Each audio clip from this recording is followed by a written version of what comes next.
نحمدہ و نصلی علی رسول الکریم اما بعد فاعوذ باللہ من الشیطان الرجیم بسم اللہ الرحمن الرحیم قال اللہ تبارک و تعالی فی القرآن المجید و فرقان الحمید ومن احسن قولا ممن دعا الی اللہ وعمل صالحا وقال اننی من المسلمین ولا تستوی الحسنۃ ولا السیئۃ ادفع بالتی ہی احسن فاذا الذی بینک وبینہ عداوۃ انہ ولی حمیم وما یلقاها الا الذین صبروا وما یلقاها الا ذو حظ عظیم آمنت باللہ صدق اللہ مولانا العظیم وبلغنا رسولہ النبی الکریم ونحن علی ذلک من الشاہدین والشاکرین والمطمئنین والحمد للہ رب العالمین ان اللہ وملائکتہ یصلون علی النبی یا ایھا الذین آمنوا صلوا علیہ وسلموا تسلیما اللہم صل علی سیدنا مولانا محمد۔ عمل سے زندگی بنتی ہے جنت بھی جہنم بھی، عمل سے زندگی بنتی ہے جنت بھی جہنم بھی، یہ خاکی اپنی فطرت میں نہ نوری ہے نہ ناری ہے۔ حضرات گرامی، میرے معززین حاضرین، بزرگوں، دوستوں اور عزیز بھائیوں، آج میرا مقصد تو تھا کہ میں اس محفل میں اپنے عزیزوں کی کچھ چند باتیں سنتا اور اس سے اندازہ لگایا کہ کیا ہم نے سکھایا، کیا انہوں نے سیکھا اور کیسے یہاں اردو میں یہ بیان کر رہے ہیں۔ پر الحمدللہ بہت ساری چیز سے تھوڑا سا نمونہ دیکھنے سے اندازہ لگ سکتا۔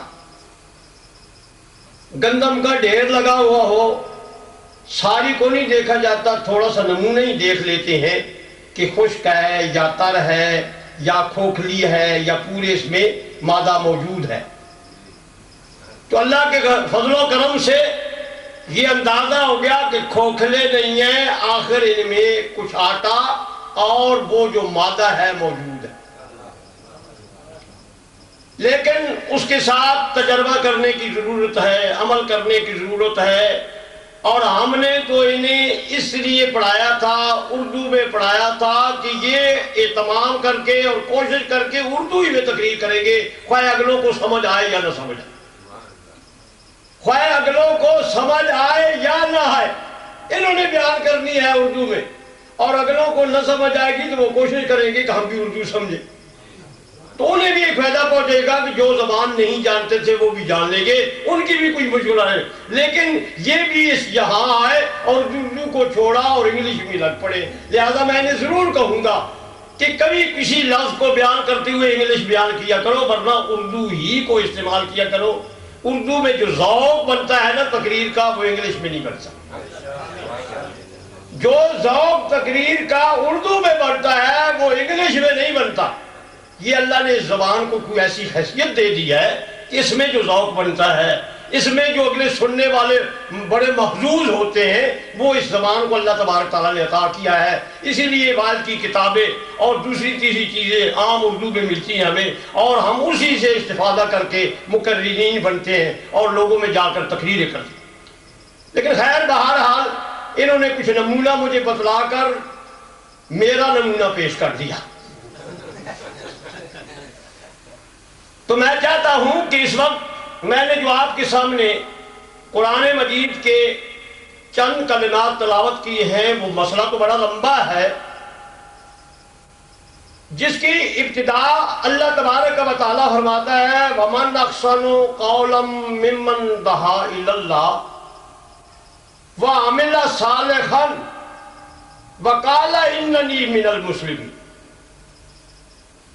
اللہ کی طرف بلانے والا، کسی اچھے کام کی طرف بلانے والا، کسی نیکی کی دعوت دینے والا بڑا اچھا آدمی ہوتا ہے، اس کی وہ بات بڑی اچھی بات ہوتی ہے۔ جو اللہ کی طرف بلائے، نیکی کی طرف بلائے، ایک اچھے کام کی طرف بلائے، ایک اس کی رہنمائی کے ایک عمل کی طرف بلائے. اللہ فرماتا ہے من احسن قولا، اس بندے سے دوسرا کوئی بندہ اور قول کرنے والا اچھی قول والا اور اچھی بات والا نہیں ہو سکتا. لیکن آگے اللہ نے فرمایا وَحَامِلَ صَالِحًا، میرے جیسا مولوی کہنے والا اور نمازیں پڑھو اور اچھے کام کرو، نیکی کرو، مریض کی عیادت کرو، بھائی کے ساتھ بھلائی کرو، تو تب اس کا قول اچھا ہوگا کہ وہ خود بھی یہ عمل کرے. خود بھی یہ عمل کرے تو پھر اس کا قول اچھا قول ثابت ہوگا. ورنہ لازم آئے گا لِمَ تَقُولُونَ مَا لَا تَفْعَلُونَ، لوگوں کو کہتے ہو کہ اچھا کام کرو اور خود نہیں کرتے تو تمہارا وہ کہنا جو ہے وہ اچھا نہ رہا بلکہ خراب بن گیا. وہ تمہارا قول اچھا نہ رہا بلکہ خراب بن گیا. اور پھر اس کے بعد اللہ نے فرمایا اچھے کام کی طرف بلانا بھی اچھا، اچھے عمل کا عمل کرنا بھی اچھا. یہ دونوں چیزیں تب اچھے ہیں کہ اس کے دل میں ایمان بھی ہوگا اور وہ مسلمان بھی ہوگا. یہ تیسری بات آ گئی. کسی اچھے کام کی طرف بلانا بھی اچھا اور کسی اچھے کام کا کرنا بھی اچھا، لیکن تب اچھا کہ وہ مومن بھی ہو، مسلمان بھی ہو، ایمان بھی رکھتا ہو. اگر اس کا ایمان نہیں ہے تو نمازیں پڑھتا رہا ہو تو پھر بھی بیکار، روزے رکھتا رہا ہو پھر بھی بیکار، تبلیغ کرتا رہا ہو پھر بیکار. کیونکہ ایمان ہونا، اچھے کام کا اچھا کام کرنا اور اچھی دعوت کا اچھی دعوت بننا، اس کے لیے کیا ہے؟ شرط ہے. اور جب تک یہ شرط نہیں متحقق ہوگی نا، وہ بلانا بھی اچھا نہیں بنے گا اور اچھا کام کرنا بھی اچھا نہیں بنے گا. بزرگان کرام نے ان تینوں چیزوں پر عمل کیا، مومن بھی بنے، اچھے کاموں کی طرف بلایا بھی اور وہ اچھے کام بھی کیے. پھر ان کی باتوں میں اثر پیدا ہوا، ان کی تبلیغ میں اثر پیدا ہوا. ان کی ایک چھوٹی سی بات پر لوگوں کو رونا آ گیا. جن کی چھوٹی سے کلمہ سننے پر لوگوں کے دلوں میں خدا کا خوف پیدا ہو گیا. اور کیوں پیدا ہو گیا؟ کہ وہ مومن بھی تھے، خدا کے اچھے کاموں کی طرف بلاتے بھی تھے، اور وہ جن کی طرف بلاتے تھے وہ کام خود بھی کرتے تھے. وہ کام خود بھی کرتے تھے. اس لیے انہوں نے ایک بات سنا دوں ذرا تمہیں پتہ چلے کس طرح. حضرت غوث اعظم رضی اللہ تعالیٰ عنہ کا بیٹا بڑا فاضل اور عالم بن کر آیا، اور حضرت غوث اعظم کی جس وقت محفل ہوتی تھی ہزاروں لوگ موجود ہوا کرتے تھے. کہتے ہیں کہ حضرت غوث اعظم کے زمانے میں جو خلیفہ وقت تھا نا، حضرت غوث اعظم نے اپنی مسجد میں بیٹھتے ہوئے چھینگ ماری. تم انگلش میں کیسے کیا کہتے ہو؟ چھینگ ہو جائے، کیا کہتے ہو؟ سنیز ماری، سنیز ماری. اور جو مرید بیٹھے ہوئے تھے، غلام بیٹھے ہوئے تھے، خدمتگار بیٹھے ہوئے تھے، ان ساروں نے حضرت غوث اعظم کے الحمدللہ کہنے پر یرحم اللہ کہا، یرحمک اللہ کہا. اور اتنی گونج بڑی جس طرح گویا کہ لکھوکھا آدمی کسی گنبد میں بیٹھ کر ایک آواز نکال رہے ہیں. بادشاہ نے پوچھا یہ کیا گونج ہے؟ انہوں نے کہا جی حضرت غوث اعظم کو سنیز آئی ہے اور ان کے مریدوں نے یرحمک اللہ پڑھا. آئے سمجھیں، ان کی ایک نچ، ہم اسے نچ کہتے ہیں، تم کچھ اور کہتے ہو، مجھے یاد ہی نہیں ہوا کیا خلیل نے مجھے بتایا، اتنی بھول گیا، میں بولتے ہی نہیں بولا. سنیز تو ان میں ہوگا. وہ کیا تھی؟ وہ حضرت غوث اعظم کے مریدین کہنے والے اتنے کیوں؟ یرحمک اللہ انہوں نے کہا، اونچے آواز سے کہا. انہوں نے ذکر کیا کہ حضرت غوث اعظم بلانے والے بھی تھے، عمل کرنے والے بھی تھے، اور خدا کے فضل و کرم سے مومن بھی تھے. خدا کے فضل و کرم سے مومن بھی تھے. اس لیے وہ بات بنی. حضرت غوث اعظم کے صاحبزادے ہیں، پڑھ کر آئے. حضرت غوث اعظم کے مریدوں نے محفل منعقد کی کہ جی صاحبزادہ صاحب ہمیں تقریر سنائیں. حضرت غوث اعظم بھی محفل میں بیٹھے، صاحبزادہ صاحب نے تقریر سن گئی، میری طرف کوئی منطق بیان کی، کوئی فلسفہ بیان کیا، ریاضی بیان کی، بڑے نکات بیان کیے، لیکن کسی نے سبحان اللہ نہ کہا. کسی نے ماشاء اللہ نہ پڑھا، صاحبزادہ سے بیٹھ گئے، میں نے سمجھا میں صاحبزادہ ہوں، بڑے لوگ نعرے بلند کریں گے، کسی نے بھی کچھ نہ کہا۔ آخر حضرت غوث اعظم نے بعد اٹھے کہ حضرت غوث اعظم نے خطبہ پڑھ کر کہا آج پر بڑا عجیب واقعہ پیش آیا میرے مریدوں کل۔ کہ جی کیا پیش آیا؟ کہنے لگے میں نے روزہ رکھا تھا اور روزہ رکھ کر افطار کرنے کے لیے میں نے دودھ رکھا تھا اور شام کو بلی آئی اور میرا دودھ پی گئی، جو رونے لگ پڑے، لوگ رونے لگ پڑے۔ یہ کوئی واقعہ بھی رونے کا مسئلہ ہے؟ کوئی رونے بیچاری بات تو کوئی نہیں، بلی دودھ پی جائے، روزہ افطار کرنے کے لیے چیز رکھی جائے تو وہ کھا جائے، یہ کوئی بات ہے؟ لیکن وہ مریدوں نے سنا، وہ رونے لگ پڑے، ان پر اتنی خشیت طاری ہو گئی جس لیے رونے لگ پڑے۔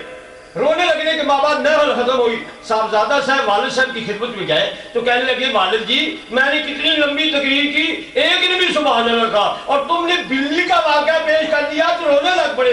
آپ نے فرمایا تو اپنی بات کر رہا تھا اور میرے میں جو اللہ کی وجہ سے ایک کمی آئی ہے نا، میں اس کی طرف نسبت کرتی ہوئی کر رہا تھا، لہذا اس لیے میری بات پر رو پڑے اور تیری بات پر کوئی نہیں رویا۔ تیرے دل میں اپنی ایک چیز تھی اور میری توجہ اللہ تبارک و تعالیٰ کی طرف تھی، میرا وہاں لگاؤ تھا، اس لیے میری اس غیر وزنی بات پر بھی لوگوں کو رونا آ گیا اور وہ رو پڑے، اور تیرے منطق اور معقول کے مسئلے بھی سن کر انہیں رونا نہ آئے۔ تو مطلب کیا نکلا کہ انسان مومن بھی ہو، خدا کے اچھے کاموں کی طرف دعوت بھی دے اور پھر ان اچھے کاموں پر عمل بھی کرے، تو گویا کہ وہ مومن ہوتے ہوئے اس کا کال بھی اچھا ہوتا ہے اور پھر اس کا حال بھی اچھا ہوتا ہے، اور جب کال اور حال دونوں مطابق ہو جائے تو رنگ بن جاتا ہے۔ جب کال اور حال دونوں اکٹھے ہو جائے پھر رنگ بن جاتا ہے، وہاں ایک اثر پیدا ہو جاتا ہے، اور ان کی نظر کیا ہو جاتی ہے؟ نگاہ بلند، سخن دل نواز، جا پرسوز، یہی ہے رخت سفر میر کارواں کے لیے۔ ان لوگوں میں وہ چیز آ جاتی ہے، ہماری تو تقریروں پر بولتا ہی کوئی نہیں ہے، کسی کو تو ڈر محسوس ہی نہیں ہوتا، اور ان کی لوگوں میں کیا اثر ہوتا ہے؟ ان کی نگاہ بڑی بلند ہوتی ہے، کسی کی طرف لالچ نہیں ہوتی ہے، کسی کی طرف طمع نہیں ہوتا ہے، اپنا دکھانا نہیں ہوتا ہے، بلکہ خدا کی رضا طلب کرنے کے لیے کہتے ہیں، ان کی نگاہ بلند ہوتی ہے، اور سخن جو بات نکلتی ہے وہ دل سے نکلتی ہے، اور جان میں درد ہوتا ہے، خدا کا خوف ہوتا ہے، اور جس وقت ہوتا ہے تو وہ ایک کاروان کے میر بن جاتے ہیں، اور وہ کیا بن جاتے ہیں؟ غوث اعظم بن جاتے ہیں، پیر دستگیر بن جاتے ہیں، پیر روشن ضمیر بن جاتے ہیں، پیرانے پیر بن جاتے ہیں۔ پر کس طرح بنتے ہیں؟ ان کے کال کے ساتھ ان کا حال بھی بنتا ہے، اور جب تک کال کے ساتھ حال نہ آئے نا تو وہ کمال حاصل نہیں ہوتا۔ جب تک کال کے ساتھ حال نہ آئے وہ بات نہیں ثابت ہوتی، پوری ہوتی۔ بس ایک قصہ بیان کر کے ذرا کہ چلوں اور ختم کروں اس مسئلے۔ آپ نے سنا ہوگا علماء کرام میں ایک ہوئے ہیں مولانا روم رحمت اللہ تعالی علیہ، جس کی مثنوی پڑھنے سے انسان کو ایک ذوق اور شوق حاصل ہوتا ہے، اس کلام میں اتنا اثر ہے کہ پڑھ کر سننے والا بڑا مسرت محسوس کرتا ہے، اس میں ایک بڑا جذبہ پیدا ہوتا ہے۔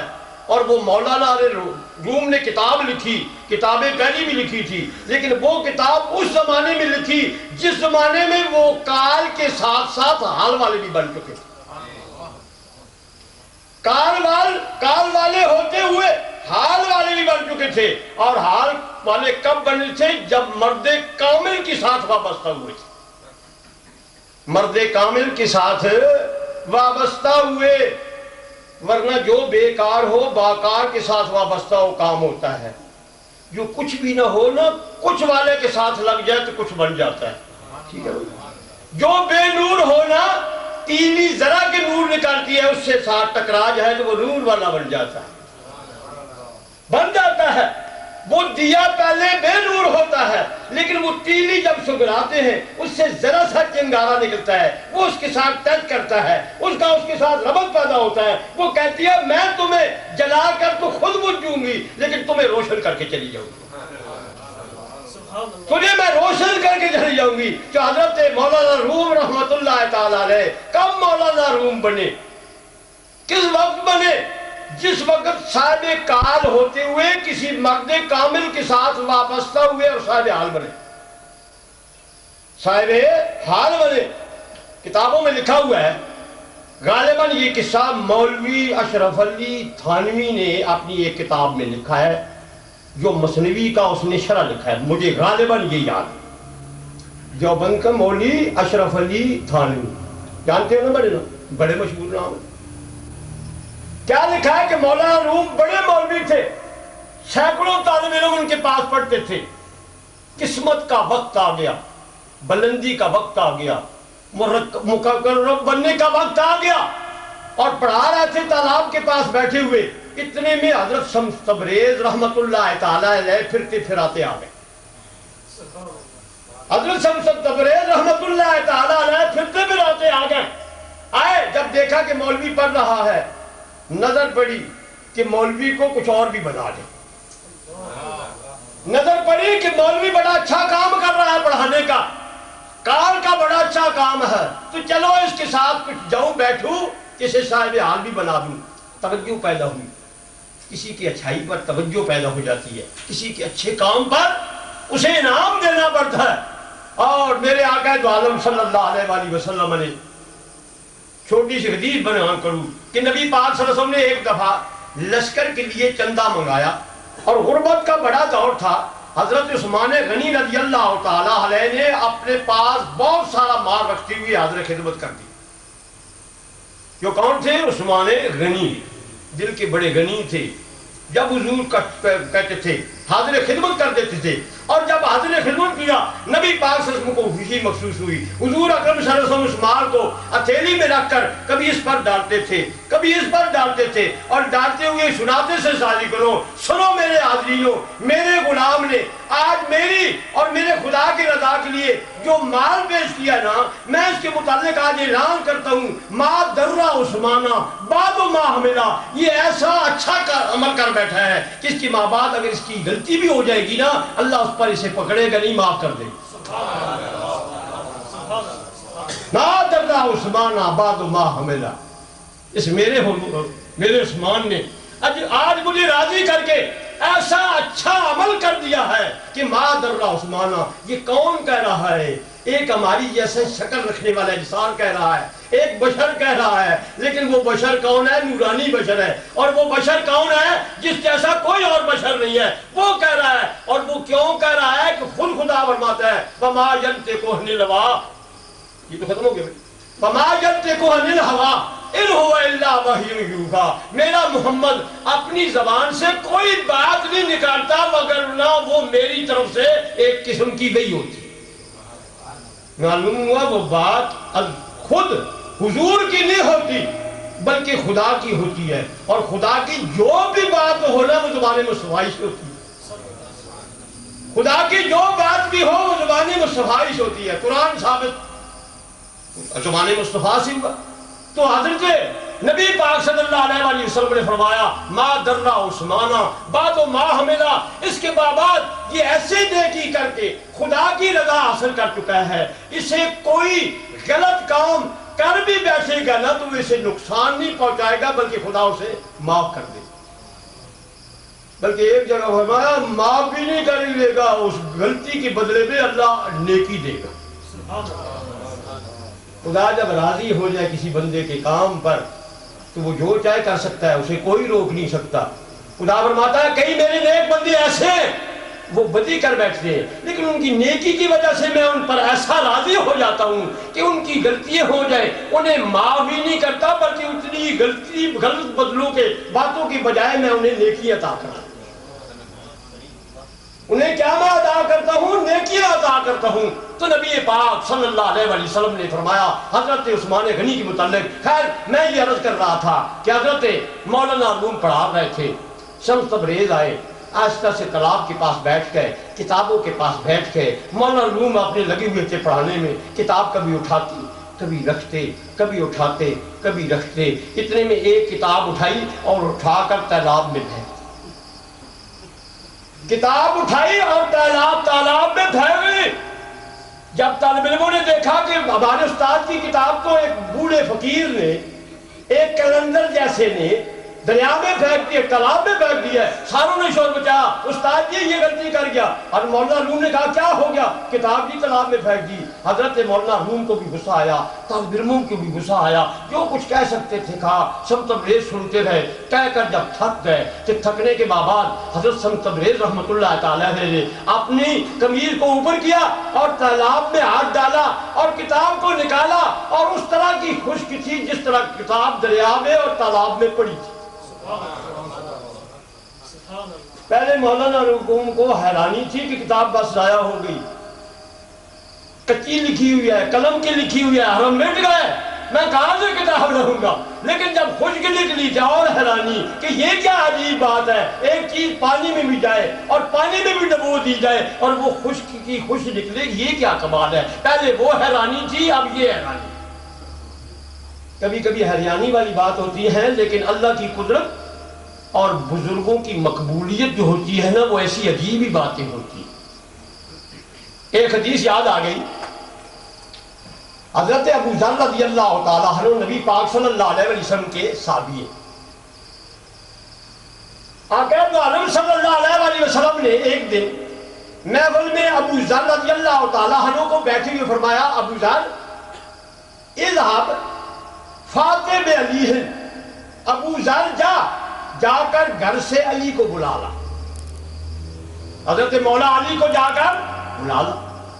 حضرت ابو ذر گئے اور جا کر آواز دیا، آہستہ سے بلایا، نہ کوئی بچہ بولا نہ کوئی بڑا بولا، آپ نے سمجھا گھر ہی نہیں ہے، واپس آ گئے۔ آ کر عرض کی یا رسول اللہ وہ لیسا فی البیت، وہ گھر میں ہی نہیں، میں نے حضور بلایا لیکن وہ تو گھر میں نہیں ہے۔ آپ نے فرمایا اذهب فإنه فی البیت، جا وہ گھر میں ہے، تو نے بلانے میں کچھ کمی کی ہے، ورنہ میں کہہ رہا ہوں وہ گھر میں ہے، تو کیسے کہہ سکتا ہے گھر میں؟ جا کر یہ نہ کہا کہ میں نے یہ بڑی کوشش کی ہے تم ویسے کہہ رہے ہو، نہیں، وہ محمد رسول اللہ کہہ رہے ہیں، یہ غلام سن رہا ہے۔ اور میں نے استاد جی، میں اسے کوئی تخلیق کچھ کہتا ہوں، استاد جی میں کوشش کر رہا، ویسے تم کہہ رہے ہیں وہ گھر میں ہے، وہ تو گھر میں کوئی ہے نہیں، مجھے تھکاتے ہو تو یہی کہتے۔ لیکن وہ کہنے والے کون تھے؟ محمد رسول اللہ تھے، ان کی بات سچی ہوتی تھی، ان کی کوشش میں کوئی کمی تھی۔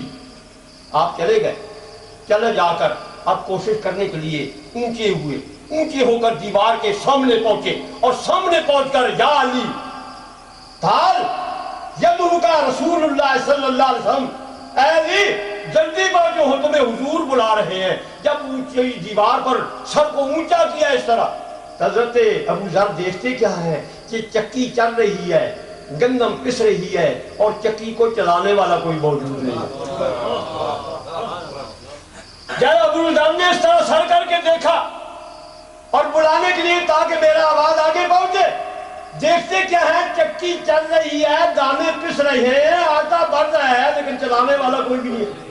بجلی نہیں تھی جو اس پر بھائی، کتنی بجلی اس وقت تو نہیں پھری کہ نہ کر دو نا بھائی، اس وقت کھانے کے لیے ان کے پاس یہ آج کل کی نعمتیں بھی نہیں تھے، لیکن ایمانوں میں اتنے بلند تھے کہ ہم سب کے ایمان بھی مل جائے تو ان کی ایمانوں کا مقابلہ نہیں کر سکتے۔ ایمانوں میں اتنے بلند تھے، اتنے اعلیٰ تھے۔ ابو ذر نے جب یہ دیکھا تو حیران ہو گیا، یہ بڑا عجیب معاملہ ہے، بڑا عجیب معاملہ ہے، چکی چل رہی ہے اور آٹا پس رہا ہے، یہ بڑی عجیب بات ہے، ہم تو چلاتے ہیں تب پیستی ہے، یہاں پہ 9 بجے چل رہی ہے۔ حیرانی سے آثار آ گئے چہرے پر، اور چہرے پر آئے جب حضور کی خدمت میں آئے تو حضور نے چہرے کو دیکھا تو سمجھ گئے، بلکہ حضور تو پہلے بھی سمجھے ہوئے تھے کہ اسے کیا واقعہ پیش آ گیا۔ اور آپ نے فرمایا لیما بھاگتا یا ابا ذر، ابو ذر کو حیران سا کیوں نظر آتا ہے؟ ابو ذر حیران کیوں نظر آتا ہے؟ حضرت ابو ذر رضی اللہ تعالیٰ عنہ رضی کی حضور رہے تو رخا تتخنو ولیسا معاہا احد، حضور میں نے آج چکی کو دیکھا ہے جو آٹا پیس رہی ہے اور چلانے والا کوئی نہیں ہے۔ حضور فرمایا اچھا تو حیرانی ہوئی، کیا تجھے پتہ نہیں ان للہ فی الارض ملائکۃ سیاحین وکلوا لمہونۃ آل محمد صلی اللہ علیہ وسلم۔ ابو ذر تجھے پتہ نہیں ہے زمین میں کئی فرشتوں کے گروہ ہیں، اور ایک فرشتوں کا گروہ وہ ہے جو میری فاطمہ کے کام کرنے کے لیے مقرر ہوا ہے کہ میری فاطمہ چکی نہ پیسے، تم نے جا کر چکی تو پیسے۔ ابو ذر تجھے پتہ نہیں ہے، ان للہ فی الارض ملائکۃ سیاحین وکلوا للمؤونۃ آل محمد صلی اللہ علیہ وسلم۔ ان کو اللہ نے مقرر کی دیا ہے کہ میری آل بیت کا، میری فاطمہ کا تم نے کام کرنا ہے۔ کیوں؟ اس لیے کہ وہ ایک لوگوں سے سن کر میرے پاس غلام مانگنے کے لیے آئی تھی کہ ابا جان ہاتھوں پر چھالے پڑ گئے ہیں، تمہارے پاس بہت سے غلام ہیں، لہذا مجھے بھی ایک غلام دے دو تاکہ میری چکی پیسے، میری امداد کرے۔ حضور گھر میں موجود نہیں تھے، حضرت عائشہ سے ذکر کر گئی۔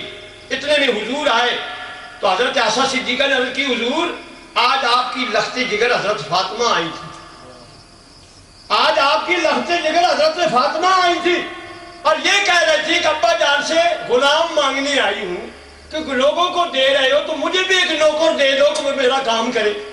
آپ نے فرمایا اچھا میری فاطمہ آئی تھی کہ جی آپ آئی تھی، آپ موجود تھے۔ حضور اکرم صلی اللہ علیہ وسلم حضرت فاطمہ کے گھر چلے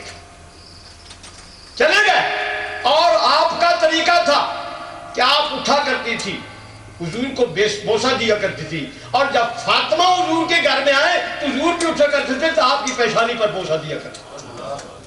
وہ ماں، وہ باپ اور وہ بیٹی تھی۔ آپ نے عرض کیا ہاں ابا جان میں گئی تھی۔ آپ نے فرمایا عائشہ غلام چاہتی ہو یا غلام سے اچھا کام چاہتی ہو؟ تو کون کہے میں اچھا نہیں چاہتا؟ فاطمہ غلام چاہتی ہو یا غلام سے اچھی چیز چاہتی ہو؟ آپ نے عرض کی ابا جان مجھے تو اچھی چاہیے۔ آپ نے فرمایا 33 دفعہ سبحان اللہ پڑھا کر، 33 دفعہ الحمدللہ پڑھا کر، 33 دفعہ بلکہ 34 دفعہ استغفراللہ پڑھ کر، یہ غلام سے تیرے لیے اچھی۔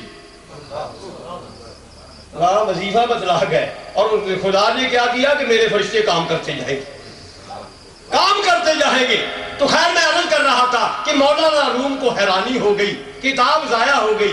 مولانا شمس تبریز رحمت اللہ تعالیٰ علیہ نے کتاب کو نکالا، مولانا روم اور حیران ہوئے۔ شمس تبریز نے برداشت کی، حیران ہونے دیا۔ جب سمجھے اب مولانا پورے حیران ہو گئے، اب ان میں قابلیت آ جائے گی کہ میری بات کو یہ سمجھیں گے۔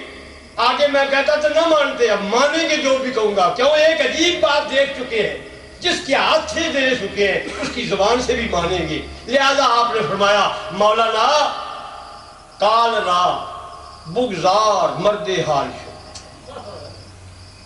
مولانا کال را بگزار مرد حال شو، اس کال کو چھوڑ، بلانے کو چھوڑ، مرد حال بن، کس پر عمل بھی کر، یعنی حال والا بھی بن جا، اور کیا کر پیش مرد کامل پیمال شو۔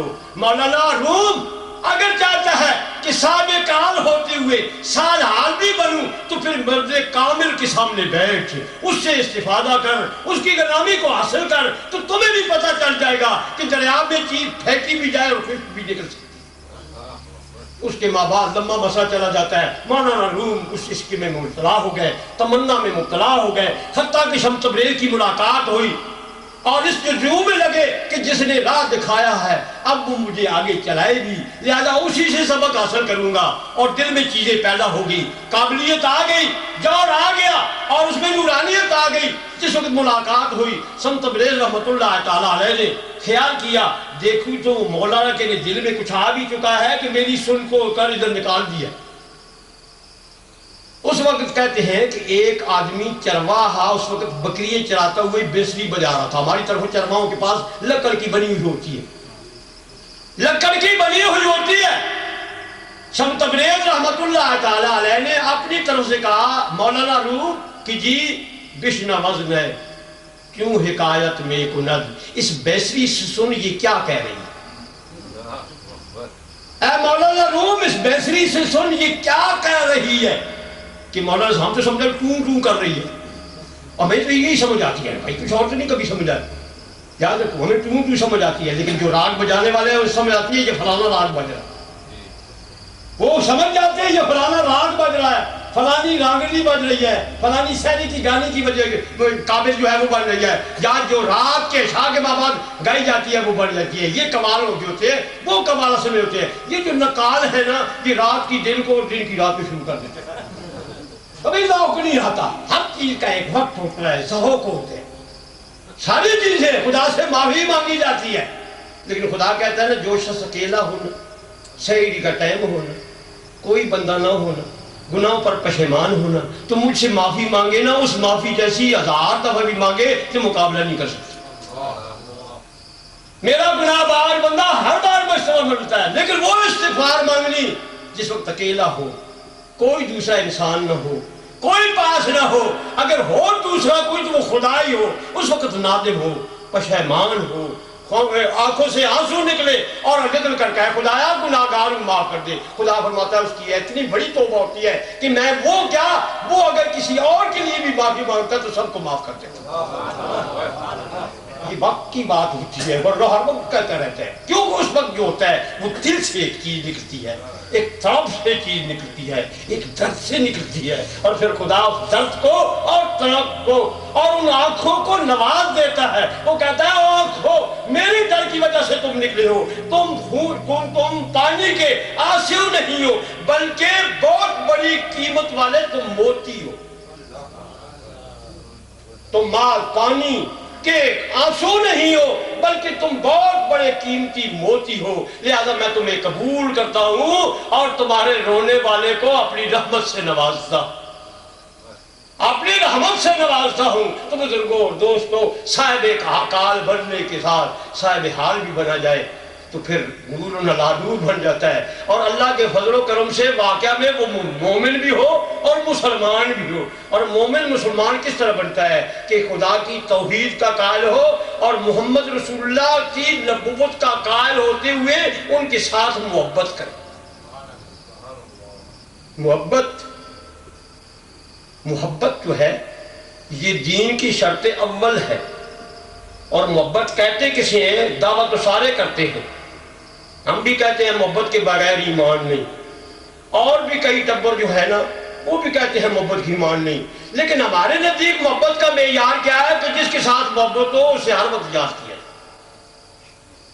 جس کے ساتھ محبت ہو ہر وقت یاد کیا جائے، ہر وقت اس کا تصور کیا جائے. جس کے ساتھ محبت ہوتی ہے وہ تصوروں میں رہتا ہے، وہ یادوں میں رہتا ہے، وہ لوگوں کے سامنے بھی بیان کیا جاتا ہے، اور آنکھیں بند کرتا ہے پھر بھی وہی نظر آتا ہے جس کے ساتھ محبت ہوتی ہے. اور آقا دو عالم صلی اللہ علیہ وسلم کے ساتھ اگر محبت ہو تو پھر وہ ہر وقت نظر آتے ہیں، ہر وقت تصور میں رہتے ہیں. اگر آنکھوں سے نہیں نظر آتے تو دل کی آنکھوں سے نظر ہی آتے. دل کی ایک بھی آنکھیں ہوئے، آنکھوں سے نظر مانو گے تو یہ آنکھیں جسم کو دیکھتی ہیں، یہ آنکھیں جسم ہو تو دیکھتی ہیں. لیکن دل کی آنکھوں سے جب تصور کیا جائے اپنے گھر کو تو اس کا جسم تمہارے سامنے نہیں ہے، لیکن اس کا نقشہ، اپنی شاپ کا نقشہ تمہاری آنکھوں کے سامنے، اس دل کی آنکھوں کے سامنے پھر جائے. اور کبھی گھر کو تصور کرو نا، لوگ کہتے ہیں نا اپنے گھر کا دروازہ کتنی دور بھی ہو نا انسان کو نظر آتا رہتا ہے، پر کس آنکھوں سے؟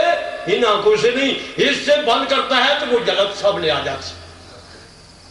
تو نبی پاک صلی اللہ علیہ وسلم کے جسم ہوتا آج نظر آتے تو ہم سب صحابی بن جاتے. وہ ان خوش نصیبوں کو صحابیت مل گئی، ہمیں وہ تو حاصل نہیں ہے. لیکن محبت اگر کامل ہونا تو دل کی نظروں سے وہ نظر بھی آتے ہیں اور دل کی نظروں سے لوگ انہیں دیکھتے بھی، دل کی نظروں سے انہیں دیکھتے ہیں. اسی لیے علامہ اقبال نے کہا ہے دل بینا بھی کر خدا سے طلب، دل بینا بھی کر خدا سے طلب، آنکھ کا نور دل کا نور نہیں. اے انسان ان آنکھوں کے ساتھ ساتھ اللہ سے مانگ کہ اللہ میرے دل کو بھی آنکھیں دے.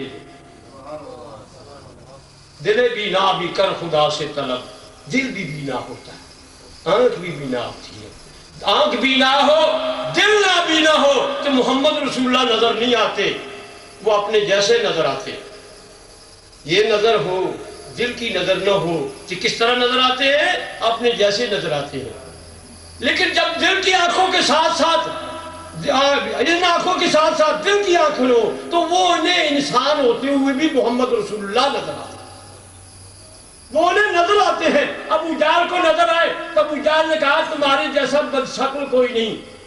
صدیق کو نظر آئے تو صدیق نے کہا تمہارا جیسا خوبصورت کوئی نہیں۔ لوگوں نے کہا حضور دو باتیں عجیب سن لی کہ ایک کہتا ہے بدصورت نہیں تھا، پھر بھی چپ، کیا بات ہے بھائی، یہ تو چلتے ہی نہیں، ختم ہو گیا کہیں؟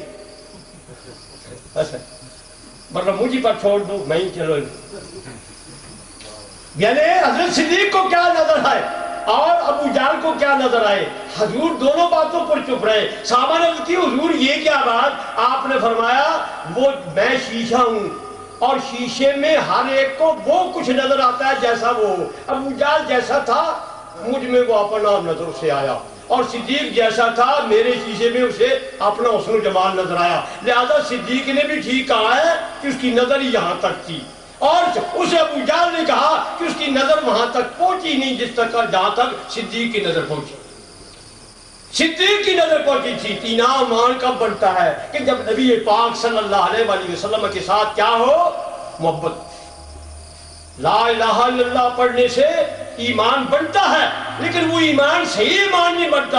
حضور اکرم صلی اللہ علیہ وآلہ وسلم خود فرماتے ہیں، اور وہ محبت کیا ہوتی ہے؟ اس کی اطاعت کی جائے، اس کی فرما برداری کی جائے، اس کے حکم کو مانا جائے، اس کا احترام کیا جائے، اس کا ادب کیا جائے، اور جب بھی یاد ہے بلکہ ہر وقت وہ یاد آئے اور ہر وقت ذکر کیا۔ جتنی زیادہ محبت ہوتی ہے اسے ہر وقت یاد کرتی ہے، تو وہ صحابہ کرام میں ایمان کا بل ہوا۔ اور اللہ تبارک و تعالیٰ نے فرمایا وَمَنْ أَحْسَنُ قَوْلًا مِمَّنْ دَعَا إِلَى اللَّهِ، اے دنیا والو ان سے کون زیادہ اچھا ہے جو اللہ کی طرف بلاتا ہے؟ لیکن فرمایا وَعَمِلَ صَالِحًا، خود بھی عمل کر، وہ خود بھی کار کے ساتھ صاحب حال ہو تو پھر اس کا رنگ بنے گا، اس میں ایک جمال پیدا ہوگا، اس میں ایک قبولیت پیدا ہوگی۔ مجھے ایک کتاب میں ایک دفعہ میں نے پڑھا کہ ایک ولی کامل کے پاس ایک بوڑھی عورت آئی کہ پیر جی کچھ دعا کرو یا تعویذ لکھ کر دو، میرا بچہ گڑ کھاتا ہے، میرا بچہ گڑ کھاتا ہے۔ آپ نے فرمایا اماں کل لے آنا، آج نہیں کل لے آنا۔ چلی گئی۔ اس بڑی اماں نے سمجھا کوئی پیر صاحب وظیفہ پڑھیں گے، تہجد پڑھیں گے، کوئی ریاضت کریں گے، پھر تعویذ لکھ کر دیں گے۔ دوسرے دفعہ میں آئی تو دوسری دفعہ کہنے لگی میرا کام کیا؟ آپ نے فرمایا ہاں معاف کر دیا ہے۔ بچے کو ادھر لے آیا، جب بچہ سامنے آیا تو آپ نے فرمایا بچہ کہ جی گڑ نہ کھایا کر، گڑ نہ کھایا کر۔ بوڑھی حیران ہوئی کہ کہنے لگی جی پیر جی مجھے دوڑا نہیں تھا، فقیر جی مجھے دوڑا نہیں تھا، اگر یہ بات تم نے کہنی تھی تو کل کہہ دیتے، پھر مجھے آج نہ آنا پڑتا۔ آپ نے مسکرا کر فرمایا اے میری ماں یا اے میری بہن، کل میں نے خود گڑ کھایا، کل میں نے خود گڑ کھلایا تھا، اور اسے کہتا نہ کھا اور خود کھا، یہ مخالفت ہے۔ آج میں نے بھی کھانا چھوڑ دیا اور اسے بھی کہتا ہوں نہ کھایا، آج میں نے بھی کھانا چھوڑ دیا۔ یہ بزرگوں کے کمال ہے۔ آج بڑے نکمے سے بولتے ہیں ولی کیا ہوتا ہے، خدا کا مقرب کیا ہوتا ہے۔ وہ انسان ہوتا ہے جو صاحب قائل ہوتی ہوئی صاحب حال ہوتا ہے۔ وہ کیا ہوتا ہے؟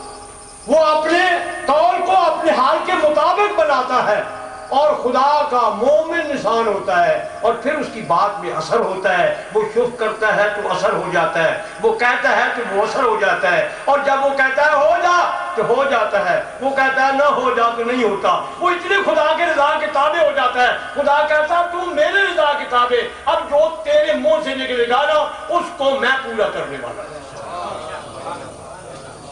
کیا خدا کسی کی بات کو پورے کرنے کا قادر نہیں ہے؟ یا کئیوں کی ہر بات کو قادر وہ ہے پورا کرتا رہا تو اس میں کوئی کمی آ جائے گی؟ نہیں، وہ کہتا ہے تم نے ریاضتیں کر کے مجھے رات کو بھی یاد کیا، دن کو بھی یاد کیا، سجدن بھی کیا، قیامن بھی کیا، قعودن بھی کیا، اور مستجہن بھی کیا۔ تم نے اے میرے بندو ہر وقت مجھے یاد کیا، اور میرا یہ طریقہ ہے جو مجھے یاد کرے پھر میں اسے یاد کرتا ہوں، اور جسے میں یاد کروں اس کے منہ سے جو نکلے میں پورا کر دیتا ہوں، جسے میں یاد کروں اس کے منہ سے جو نکلے میں پورا کرتا ہوں۔ لیکن یہ حال ہم میں پیدا نہیں ہو سکتا۔ ہم کہتے ہیں جب ہم میں نہیں ہے تو کسی میں بھی نہیں۔ یہ ہے انسان اپنے پر کیا کرتا ہے۔ ہمارے تو دلوں میں کوئی نورانیت ہے ہی نہیں۔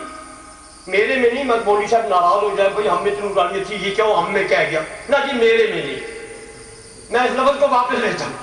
سمجھا کہ میرے میں نہیں، لیکن ان لوگوں میں جو خدا کی رعایتیں کرتے ہیں ان کے دل بڑے مصفا ہوتے ہیں، بڑے منور ہوتے ہیں، وہ ان آنکھوں سے نہیں دیکھتے، ان آنکھوں سے دیکھتے ہیں، وہ اپنی نہیں سے خدا کی نورانی آنکھوں سے دیکھتے ہیں، وہ اپنی آنکھوں سے نہیں دیکھتے، خدا کی نورانی آنکھوں سے دیکھتے ہیں، اور خدا کی نورانی جس کی آنکھیں بن جائیں اسے پھر ہر کچھ نظر آتا ہے، اور ہر جگہ جو ہو اسے نظر آتا ہے، ہر جگہ نظر آتا ہے۔ لیکن وہ کیا کرتے ہیں جب خدا کی عبادت کرتے ہیں؟ اپنے گناہوں کو یاد کر کے خدا سے معافی مانگتے ہیں۔ یہ یاد رکھیں، حضرت غوث اعظم رضی اللہ تعالی عنہ مدینہ منورہ میں گئے، حضور کے دربار میں پیش ہوئے، اور خادم کہتا ہے دعا کرتے ہوئے یہ شعر پڑھنے لگے، جنوبی کل بحرے بلہ یاکشرو، اے محمد رسول اللہ تمہیں خدا نے کہا ہے کہ تمہارے پاس گناہگار ہیں، معافی مانگے اور تجھ سے منگوائے۔ حضور کو کیا سمجھتے ہیں؟ گناہ معاف کرنے والے یا معاف کروانے والے؟ کروانے والے، یہ یاد رکھیں۔ حضور کیا ہے؟ ہمارے گناہ بخشوانے والے ہیں، بخشنے والا نہیں ہے۔ بخشنے والا خدا ہے، بخشنے والا رب العالمین ہے، لیکن بخشوانے والا کون ہے؟ رحمت للعالمین ہے۔ وہ جب بخشوائے نا تو یقینی ہو جاتا ہے کہ خدا بخش دے، ورنہ پھرتے رہو، ڈھونڈتے رہو، راتوں جاگتے رہے، کچھ بھی کرتے رہو، خدا کہتا ہے بخشنے والا تو میں ہوں، ٹھیک تو سمجھا، لیکن کم وقت میں نے جو کہا ہے مجھ سے معافی مانگنی ہے تو میرے محبوب کے پاس جا، کیوں نہیں کیا؟ کہ تو ٹھیک کہتا ہے میں گناہوں کو معافی مانگنے والا ہوں، معافی مانگ دیتا ہوں، عطا کر دیتا ہوں، لیکن میں نے جو کہا ہے، قرآن میں کہا ہے جب گناہ کر بیٹھے معافی مانگنا چاہے کہ جاؤ کا ہے محمد تیرے پاس آئے۔ الو کے پٹھے یہ نہیں سمجھ آیا کہ دوسری بات بھی تھی، الو کے پٹھے ہی خدا کہے، یہ سمجھو الو پٹھا وہ خدا کو جاتا ہے، خدا کو بھی سب کو جاتا ہے، سمجھا کہ نہیں؟ ابو لہب کو کتنی گالی دی قرآن میں موجود ہے کہ نہیں؟ اور ابو لہب کو گالی دی نا، تبت یدا ابی لہب وتب ما اغنی عنہ مالہ وما کسب، اس کی بیوی کی ایسی، اس کی فلانی کی ایسی، اس کی فلانی کی ایسی۔ تو اللہ کہتا ہے میں نے جو راستہ بتلایا اور میں نے جو راستہ بتلایا ہے اس پر نہیں چلا، میرے حکم کی نافرمانی کی، مجھے غافل سمجھتا رہے، مجھ سے معافی مانگتا رہے، لیکن میں معاف نہیں کروں گا، کیونکہ جو راستہ میں نے بتلایا اس پر تو نہیں چلا۔ اب یہاں کا کوئی ایسا نجدی بابی تبلیغی دوسرا تیسرا ڈھنگانا منگانا کہہ دے کہ میں تو اس مکان کی طرف منہ نہیں کرتا، وہ تو پتھروں کا بنا ہوا ہے، وہ تو پتھروں کا بنا ہوا ہے، مجھے کیا ضرورت ہے پتھروں کی طرف جاؤں، مجھے کیا ضرورت ہے اس کی طرف منہ کروں، میں تو اللہ کے لیے عبادت کرنی ہے، اللہ ادھر بھی ہے، ادھر بھی ہے، ادھر بھی ہے، ادھر بھی ہے، تم ہی ہمیں ایمانداری سے کہو کیا وہ اس کی نماز بن جائے گی یا خدا اس کی نماز کو اس کے منہ پر مارے گا؟ بن جائے گی یا اس کے منہ پر مارے گا؟ اور کیوں مارے گا؟ خدا کے لیے وہ عبادت نہیں کر رہا، تو خدا کے لیے کر رہا، لیکن اس طریقے سے نہیں کر رہا جس طریقے سے خدا نے کہا، اس طریقے سے نہیں کر رہا۔ خدا نے کہا میری نماز پڑھنی ہے تو اینما کنتم فولوا وجوہکم شطر المسجد الحرام، اے میرے نبی کے غلاموں جہاں بھی ہو میری عبادت نماز پڑھنے کے لیے تیاری کرو، اور تم میں علم ہو کدھر قبلہ ہے، لہذا قبلے کی منہ کی طرف پڑھو گے تو میری نماز بنے گی، اگر جانتے ہوئے قبلے سے ہٹ کر مجھے موجود ہوتے پڑھو گے تو وہ تمہاری نماز کبھی نماز نہیں پڑھے گی، کیونکہ میرے بتلائے ہوئے راستے کا تم خلاف کر رہے، میرے بتائے ہوئے راستے کا خلاف کر رہے ہو۔ انہیں تم نے ایک مکان سمجھا، انہیں تم پتھروں کا ایک مجموعہ سمجھا، انہیں کسی کا بنایا ہوا ایک کوٹھا سمجھا، پنجابی میں اسے کوٹھا کہتے ہیں، لیکن وہ کوٹھا نہیں ہے بلکہ میرے ساتھ ایک نسبت رکھتا ہے، جس نسبت کی وجہ سے میں نے اسے ایسی ایک مقبولیت اور عظمت عطا کر دی ہے کہ اے میرے نبی کے اور اے میرے دونوں نبیوں کے، حضرت ابراہیم اور حضرت اسماعیل کے بنائی ہوئے کعبہ، تمہیں میں یہ شرف دوں گا کہ جو بھی میری نماز اور میری عبادت کرے نا وہ کرے گا میرے لیے، لیکن منہ کرے گا تیرے لیے، منہ کرے گا تیرے لیے، اگر منہ تیرے لیے نہیں کرے گا تو میں اس کی نماز کو اس کے منہ پر مانوں۔ اسی لیے اللہ نے فرمایا وَلَوْ أَنَّهُمْ اذ ظلموا انفسہم جاؤ کا، اے میرے نبی گناہ کر بیٹھے، دوڑا دوڑا تیرے پاس آئے، دوڑے دوڑے تیرے پاس آئے اور تیرے پاس آ کر معافی مانگے۔ انہیں ایک ایسی معافی مانگ جائے جس پر فرشتے بھی حیرانی کا اظہار کرتے ہیں اور واہ واہ کرتے ہیں کہ اس اللہ کے بندے نے کیسی معافی مانگی۔ حدیث میں آتا ہے ایک عورت سے ایک عورت سے غلط کام ہو گیا، حضور کی خدمت میں آئی تو کہنے لگی حضور میری جرم کی جو سزا ہے نا مجھ پر نافذ کرو۔ حضور نے فرمایا ٹھیک تو مجرم ہے، سزا کی مستحق ہے، لیکن تم میں کچھ ایسی چیز ہو چکی ہے جب تک وہ چیز ظاہر نہیں ہوتی تم پر تیری سزا نہیں لگائی جاتی۔ سمجھ گئی عورت کو کون سی بات؟ سمجھ گئے میرے مسئلہ؟ کچھ مدت گزری، وہ نشانی ہٹی، اٹھائی ہوئی آئی، کہنے لگی حضور اب تو مجھ پر حد جاری کر دو، جس کے متعلق آپ نے کہا تھا وہ نشانی جب تک تم سے ختم نہیں ہوگی تو آپ دیکھو حضور یہ مجھ نے اٹھایا ہوا ہے، یہ ختم ہو چکا ہے، مجھ پر حد جاری کرو، تاکہ حد جاری ہونے کے بغیر، توبہ ہونے کے بغیر میری موت آ جائے تو میں جہنم میں نہ چلی جاؤں۔ کبھی ہم میں پیدا ہوا ہے، ہم کہتے ہیں وہ بھی ہمارے جیسے تھے، وہ بھی ہمارے جیسے تھے، نبی کے غلام نہیں، ہمارے جیسے نہیں تھی۔ خدا کی قسم وہ ایسی توبہ کرتے تھے کہ ان کی توبہ کو اگر سارے دنیا کے مجرموں پر بھی خدا تقسیم کر دینا تو ان سے بھی بڑھ جاتے، ویسے لوگ توبہ کرتی۔ حضور نے فرمایا نہیں، تم پر حد نہیں جاری ہو سکتی، یہ تیرے دودھ کا محتاج ہے، جب تک تیرے دودھ سے یہ مستغنی نہیں ہوتا تب تک تجھ پر حد نہیں جاتی، تو مر جائے گی، اسے کون پالے گا؟ تو مجرم ہے لیکن یہ تو مجرم نہیں، کیوں یہ مارا جائے؟ لہذا جا جب تک یہ قابل نہیں ہوتا۔ اس عورت نے خیال کیا اب تو یہ بڑی مدت ہے، میں کب تک انتظار کروں گی، خدا جانے کب موت آ جائے گی، میری بدقسمتی بن جائے۔ خیر اللہ نے کیا، وہ دودھ کے چھڑانے کا وقت آ گیا، بلکہ اسے پہلی سی روٹی کھلانی شروع کر دی۔ جو ماں دودھ نہ رکھتی ہو نا، بھوکا ہوتا ہے تو جلدی روٹی کھاتا ہے، اور جسے مثلا ماں کا مل جائے، اور آج تو ماشاء اللہ کس کا ملتا ہے؟ بوتلوں کا ملتا ہے، آج کل تو ملتا ہی کس کا ہے؟ بوتلوں کا۔ ماؤں کا تو دودھ ہی نہیں ملتا کہ ہمارے بچوں میں کچھ اثر ہو ماں والا، ورنہ پہلی بچوں کو ماؤں کا دودھ ملتا تھا، حضرت فاطمہ کا ملا، حضرت مریم کا ملا، اور اس طرح نیک بزرگوں کی والدہ کا انہیں دودھ ملا، ان میں وہ شرف حاصل ہوا۔ آج کل تو بوتلوں کا ملتا ہے اور لندن سے بن کر آتا ہے، خدا جانے وہ کس چیز کا ہوتا ہے، کیسا ہوتا ہے، کس چیز کا ہوتا ہے اور کیسا ہوتا ہے۔ خیر چلی گئی، بھوکا رکھا، بچہ بھوکا رکھنے کے ساتھ روٹی کھانے کے قابل ہو گیا۔ اس صحابیہ نے کیا کیا؟ روٹی بچے کے ہاتھ میں دی اور گود میں اٹھایا، حضور کے خدمت میں پیش ہوئی اور آ کر کہی حضور اب تو ہاتھ جاری کرو نا، یہ میرا بچہ روٹی کھانے کے قابل ہو گیا، روٹی کھانے کے قابل ہو گیا ہے۔ نبی پاک صلی اللہ علیہ وسلم نے ہاتھ جاری کی، یعنی اسے جان سے مار دیا۔ جان سے مار دینے کے بعد جب جنازہ اٹھا کر گئے، نبی پاک صلی اللہ علیہ وسلم ساتھ جا رہے تھے، صحابہ تذکرے کر رہے تھے کتنا جرم اس نے کیا، کتنی سیاکاری اس نے کی، کتنی بدکاری اس نے کی، کتنی خرابی اس نے کی، لہذا بڑا جرم کیا۔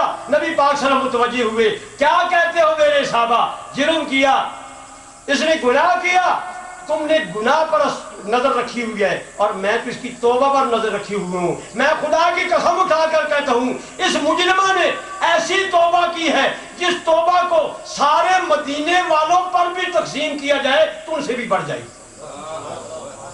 سارے مدینے والوں پر بھی تقسیم کیا جائے تو بڑی۔ تو وہ کب ہوتی ہے؟ جب خدا سے معافی مانگی جائے اور خدا کے آگے نادم ہو کر معافی مانگی جائے۔ تو بزرگوں، دوستوں، اللہ کرے دعا کرو کہ ہم مولویوں کو، تمہیں مسئلے بتلانے والے کو اور مجھ جیسوں کو، بلکہ مجھ کو کیا کہو داعی اللہ بھی بنائے، حامل صالح بھی بنائے، اور اپنے فضل و کرم سے ہمیں صحیح مومن بھی بنائے، صحیح مومن بھی بنائے۔ مومن نہ ہوئے نہ نماز کسی کام کی، اور ایمان یہ نہ سمجھو کسی ہمارے نزدیک بڑے کام سے چلا جاتا ہے۔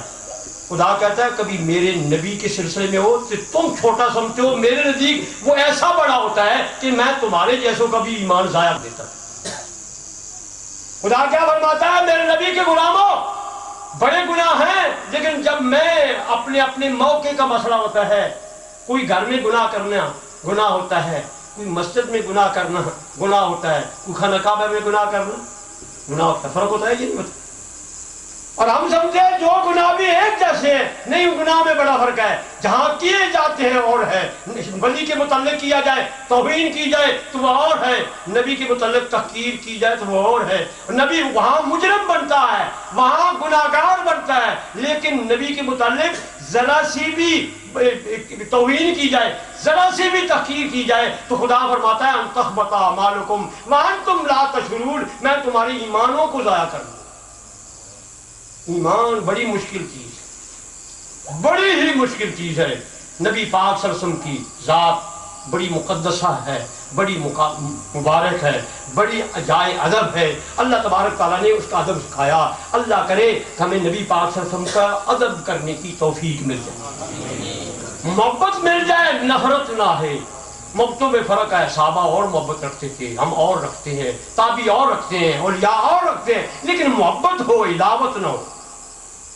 محبت ہوگی تو ایمان ہوگا، اور ذرا سی دل میں عداوت آ جائے گی تو ایمان چلا جائے گا، چلا جائے گا، ضائع ہو جائے گا۔ تو پھر ایمان عمل صالح کرنے سے، خدا کی طرف بلانے سے اور مومن ہونے سے کام بنتا ہے۔ اللہ کرے کہ ہم داعی اللہ بھی ہوں اور عمل بالصالح بھی کرنے والے ہوں، اور ان دونوں کے کرتے ہوئے پہلے سب سے کیا ہوں، مومن بھی ہوں اور صحیح ایماندار بھی ہوں، تو پھر ہماری بلانا بھی قبول ہوگا اور ہمارا عمل بھی قبول ہوگا۔ ورنہ اللہ تبارک تعالیٰ فرماتا ہے میرے نبی کا دشمن ہوتے ہوئے نا، کتنا قرآن بھی پڑھے نا، کتنی عبادتیں بھی کرے نا، وہ مومن ہی نہیں ہوتا، اس کی کوئی عبادت قبول ہی نہیں ہوتی، بلکہ اس کا قرآن پڑھا ہوا یہاں سے نیچے جاتا ہی نہیں، اس کا قرآن پڑھا ہوا نیچے جاتا ہی نہیں ہے۔ حدیث پاک ہے، نبی پاک صلی اللہ علیہ وسلم بیٹھے ہوئے تھے، ایک شخص آیا، نبی پاک صلی اللہ علیہ وسلم تقسیم کر رہے تھے، کہنے لگا اے دل یا محمد، اے محمد انصاف کر، نعوذ باللہ من ذالک۔ کیا کم بخت نے کہا، اے محمد انصاف کر، اے دل انصاف کر۔ نبی پاک صلی اللہ علیہ وسلم نے فرمایا ویلے کا من یا دل الا دل، تیرے لیے خرابی ہو، اگر میں ایمانت دار نہیں ہوں، میں انصاف والا نہیں ہوں، تو پھر میرے بغیر اور انصاف کرنے والا ہے کون؟ کیوں خدا نے مجھے امین بنا کر بھیجا؟ کیا خدا کو غلطی لگ گئی ہے کہ میں ایمانت دار نہیں تھا تو خدا نے مجھے ایمانت دار بنا کر بھیجا؟ جب یہ حضور نے غصے سے لفظ کہے، صحابی اٹھے، بعض کہتے ہیں خالد بن ولید تھے، اٹھ کر کہا حضور، بعض کہتے ہیں فاروق اعظم تھے، فاروق اعظم ایسے معاملے میں جلدی لگا نکال دیتے تھے اور نکال بھی دیتے تھے، اور اللہ کے فضل و کرم سے وہ رگڑا جو نکالتے تھے وہ صحیح بھی نکلتا تھا۔ یہ بھی مسئلہ سمجھو، رگڑا جو نکالتے تھے نا وہ صحیح بھی نکلتا تھا، بس دیر ہو گئی یا تم انتظار کرو، میں تو لمبا چلا گیا ہوں، نمونہ پیش کرنے کی بجائے یہ مسئلہ ہو۔ لیکن میں اس لیے تاکہ میرے ٹرسٹی حضرات یہ نہ کہنا کہ ہمارے جلسے میں تھوڑی تقریر، اس لیے میں یہ نہ کہہ دو جی چھوٹی کر کے چلے گئے، جی تنخواہ کے چلے گئے، نہیں انشاءاللہ میں اپنی طرف سے اپنا وقت جو ہے دے رہا ہوں، اور انشاءاللہ پورا دے رہا ہوں۔ ہاں جی اچھا کی رات ہے تو رات ہی ہے پر اس کی رات ہی میں جانا ہے نا، دن میں نہیں جانا۔ اچھا اللہ خوش رکھے۔ تو میں عرض کر رہا تھا، کیا کوئی کہہ رہا تھا، فاروق اعظم، شاباش، فاروق اعظم ایسا کام جب کرتے تھے نا تو وہ حق ہی نکلتا تھا، صحیح ثابت ہوتا تھا، غلط کسی کو نہیں مارتے تھے، کیونکہ میرے آقا نے کہا ہے میرے عمر کی زبان سے جو بھی نکلے گا وہ حق ہی ہوگا، تو جس کی زبان سے حق نکلتا ہے پھر اس کے ہاتھ سے بھی حق ہی ہوتا ہے، جس کی زبان سے حق نکلے پھر اس کے ہاتھ سے بھی حق ہوتا ہے۔ ایک دفعہ ایسا واقعہ پیش آ گیا، حضور کا زمانہ تھا، یہودی میں اور منافق میں جھگڑا ہو گیا۔ جاننا یہودی اور ہوتا ہے، وہ بھی کافر ہوتا ہے، اور منافق اس سے بھی خطرناک کافر ہوتا ہے، یہ یاد رکھیں۔ تم سمجھو منافق کلمہ پڑھتا ہے، میں کہتا ہوں یہی تو خطرناک ہی ہے اس کی، وہ کلمہ نہ پڑھ کر کافر بن رہا ہے، ہمیں دھوکہ نہیں دے رہا، اور یہ کلمہ پڑھ کے ہمیں دھوکہ دے رہا ہے۔ خطرناک وہ ہوتا ہے جو دھوکہ دے، سمجھے میرے مسئلہ؟ منافق بھی کافر، اور کافر بھی کافر، یہودی بھی کافر، منافق بھی کافر، لیکن منافق وہ تھا جو پڑھتا تھا لا الہ الا اللہ محمد رسول اللہ، اور یہودی وہ تھا جو لا الہ الا اللہ پڑھتے ہی نہیں تھا۔ ان میں جھگڑا ہو گیا، یہودی کہنے لگا جھگڑے کو ختم کرنے کے لیے محمد رسول اللہ کے پاس جائیں، آج جھگڑے کو ختم کرنے کے لیے تمہارا بھی نبی ہے، میں بھی اس کے پاس چلا جاتا ہوں، جو وہ فیصلہ دے گا میں بھی قبول کرے۔ منافق سمجھتا تھا میں تو مانتا ہی نہیں ہوں، وہ کہنا تھا نہیں فلاں کعب ابن اشرف ایک شخص تھا اس کے پاس جائے، وہ منافقوں کا بڑا تھا۔ یہودی کہتا بھائی دیکھ عجیب ہے، میں تیرے نبی کی طرف تمہیں لے جاتا ہوں اور تو کتنا ہے کہ نبی کو چھوڑ کر کسی اور کی جاتا ہے۔ دیکھ میں یہودی ہوتے ہوئے، تمہارے دین کا مخالف ہوتے ہوئے، تمہارے نبی کا منکر ہوتی ہوئے، میں انصاف جاننے کے لیے تیرے نبی کے پاس جائے گا؟ وہ مسلمانہ بڑی عجیب بات ہے، تو بجائے نبی کے پاس جانے سے منافق کے پاس جاتا ہے۔ جب اسے آگ دلائی نا منافق کو، منافق مجبور ہو کر آقا دو عالم صلی اللہ علیہ وسلم کی خدمت میں چلا گیا، یہودی بھی چلا گیا، منافق بھی چلا گیا۔ دونوں جب پہنچ گئے، نبی پاک صلی اللہ علیہ وآلہ وسلم نے یہودی کے حق میں فیصلہ دے دیا، کیونکہ اس کی بات حق ہوگی، اور اللہ خود بھی فرماتا ہے جب تیرے پاس فیصلہ چاہنے والے ہیں تو محمد رسول اللہ انصاف سے فیصلہ کیا کرو، اپنے ماننے والوں کے حق میں نہ کر دیا کہ اگر وہ حقدار نہ کرو۔ نبی پاک صلی اللہ علیہ وسلم نے جب فیصلہ دے دیا یہودی کے حق میں، منافق کہنے لگا آپ آئی تسلی نہیں ہوئی، ذرا کسی اور سے کہا۔ بدقسمتی آئی، کم بخت کی بدقسمتی آئی، رحمت للعالمین سے تو بچ گیا، انہوں نے رحمت سے چھوڑ دیا، لیکن آگے اشداء علی الکفار کی پکڑ میں آ گئی۔ اشداء علی الکفار جانتے ہو کون؟ نبی صلی اللہ علیہ وسلم کے غلام فاروق اعظم، رحمت للعالمین نے چھوڑ دیا، نہیں مانتا، نہیں جانتا، نہیں اقرار بھی کرتا، چھوڑو جانے دو، میری رحمت کا تقاضا نہیں ہے کہ اس کا رگڑا نکالوں مرحوم، لیکن اسے بدقسمتی آئی، رحمت سے چھوٹا اور اشداء علی الکفار کے آگے چڑھ گیا۔ کہنے لگے بھائی مجھے کوئی تسلی نہیں ہوئی، مزید تسلی کرائیں، فاروق اعظم کے پاس جاتے ہیں، دیکھتے ہیں وہ کیا فیصلہ دے، دوسری بار کر لیں۔ یہودی کا چلو چلتے مجھے کیا ڈر، چلے گئے، چلے جائے، فاروق اعظم کا دروازہ کھٹکھٹایا اور فاروق اعظم باہر آئے اور پوچھا کیوں آئے ہو؟ تو اس نے عرض کی، یہودی نے کہا یہ میرا اور اس مسلمان کے، وہ تو مسلمان ہی سمجھتا تھا، میرا اور اس مسلمان کا جھگڑا ہے اور ہم گئے ہیں اور حضور نے میرے حق میں فیصلہ کیا ہے اور یہ کہتا ہے آپ مجھے تسلی نہیں ہوئی، فاروق اعظم سے جا کر آئے۔ حضرت فاروق اعظم نے کہا اچھا بھائی تجھے تسلی؟ مجھے کہا جی وہی لگی شاید میری بات سنیں گی، مجھے تسلی نہیں ہوئی، تجھے یہودی تسلی ہوگی؟ جی مجھے تسلی ہوگی۔ اب اچھا میں آپ چلے گئے اور چلے جا کے گھر سے تلوار لی اور باہر آ کے گردن پر مار کر اسے مار دیا اور کہنے لگے جو حضور کا فیصلہ نہیں مانتا نا اس کے حق میں میرا یہ فیصلہ، جو خود نبی کا فیصلہ نہیں مانتا اس کے حق میں میرا یہ فیصلہ ہے، مار چکے۔ اور کون تھا؟ جو پڑھتا تھا لا الہ الا اللہ محمد رسول اللہ۔ خیال آیا فاروق عمر کہیں مسلمان کو تو نہیں مار دیا، کہیں مسلمان کو تو نہیں مار دیا، اور مسلمان کو تو مارنا بڑا جرم ہے۔ یہی خیال کر رہے تھے، یہی خیالوں میں پڑے ہوئے تھے کہ اللہ تبارک و تعالیٰ کی قرآن کی ایک آیت سامنے آ گئی اور نازل ہو گئی، اور کیا ہوگا؟ فلا وربک لا یؤمنون حتی یحکموک فیما شجر بینہم ثم لا یجدوا فی انفسہم حرجا مما قضیت ویسلموا تسلیما۔ اللہ اپنی قسم اٹھا کر کہتا ہے، میں رب قسم اٹھا کر کہتا ہوں کہ وہ آدمی مومن ہو ہی نہیں سکتا، 1000 بار کلمہ لا الہ الا اللہ محمد پڑھے، جو محمد کے فیصلے کو دل سے نہیں مانتا۔ آپ نے کہا الحمدللہ میں نے کلمہ گو مسلمان کو نہیں مارا بلکہ کلمہ گو کافر کو مار دیا۔ ایک کلمہ گو کافر بھی ہوتے ہیں، ٹھیک ہے اللہ تبارک تعالیٰ، تو معلوم ہے ایمان جو ہے نا بڑا خطرناک۔ تو نبی پاک صلی اللہ علیہ وسلم کو کیا کہنے لگا؟ اے دل اے محمد انصاف کر، اور حضور نے فرمایا اگر میں کم وقت انصاف نہیں کرتا تو دنیا میں انصاف کرنے والا ہے کون؟ خالد بن ولید اٹھے، یا فاروق اعظم حضور اجازت فرماؤ ہم اس منافق کی گردن اتارے۔ حضور نے فرمایا ٹھیک ہے فاروق ٹھیک ہے، تیرے نزدیک بھی منافق ہے، میرے نزدیک بھی میں پتہ ہے، لیکن لوگ اسے کیا سمجھتے ہیں؟ سنو لوگ اسے کیا سمجھتے ہیں؟ اور کیا سمجھتے ہیں؟ مسلمان. شاباش. میرے نزدیک بھی کافر ہے. تو نے بھی یہ سن کر سمجھ لیا یہ بے ایمان ہے. لیکن لوگوں کے نزدیک یہ کیا ہے؟ اگر تو نے مار دیا، آج ہی مدینے میں یہ خبر پھیل گئی تو محمد تو اپنے کلمہ پڑھنے والوں کو بھی مار رہا. محمد اپنے کلمہ پڑھنے والوں کو بھی مار رہا ہے.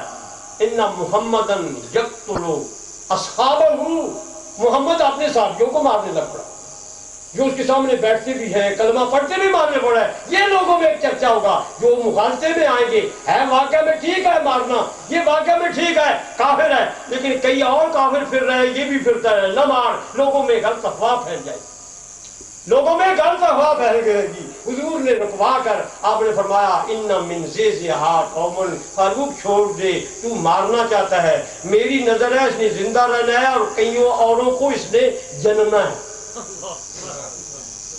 حضور بنا تیری نظر تو یہ ہے اس کا رگڑا نکالے، اور میری نظر کہیں اور پہنچی ہے. تو میرا غلام ہے، تیری نظر بھی پہنچی ہوا ہے، لیکن میں محمد رسول اللہ ہوں، میری نظر کہیں اور تک بھی پہنچی ہے. لہذا یہ زندہ رہے گا. اس سے کئی پیدا ہوں گے، اس کی اولاد ہوں گے، لیکن ان کی حالت کیا ہوگی؟ یقرؤون القرآن، پڑھیں گے قرآن کو، لیکن وہ قرآن یہاں سے نیچے نہیں جائے گا. حضور نے کہا یہاں سے نیچے نہیں جائے گا. وَيَمْرُقُونَ مِنَ الدِّينِ، اور وہ لوگ کلمہ پڑھتے ہوئے دین سے ایسے نکلی ہوئے ہوں گے جس طرح ایک شکار کو تیز رفتار تیر لگے اور لگ کر نکل جائے تو تلاش کرو کبھی اس تیر کے کسی حصے پر خون کا کوئی اثر ہوتا ہے؟ وہ گولی اٹک کے نکلے تو خون لگ جاتا ہے، لیکن گولی اپنی رفتار سے نکل جائے تو کبھی اس پر خون کا اثر سمجھتے ہو کہ نہیں؟ یہ تو جانتے ہو نا. خدا کرے گولی کسی پر نہ چلا دینا یہ تجربہ کرنے کے لیے. لیکن بہرحال مسئلہ یہ ہے، یہاں دیکھو یا سوئی ہو، میں یہاں مار کر نکال لوں، میں خون میں لگے گی، لیکن تیز رفتاری کی وجہ سے اس کے ساتھ خون نہیں لگے، لیکن میں بغیر زر اٹکا لوں پھر نکال لوں، زیادہ نہیں لگے گا تو اس کے سرے پر تھوڑا سا لگا ہوگا.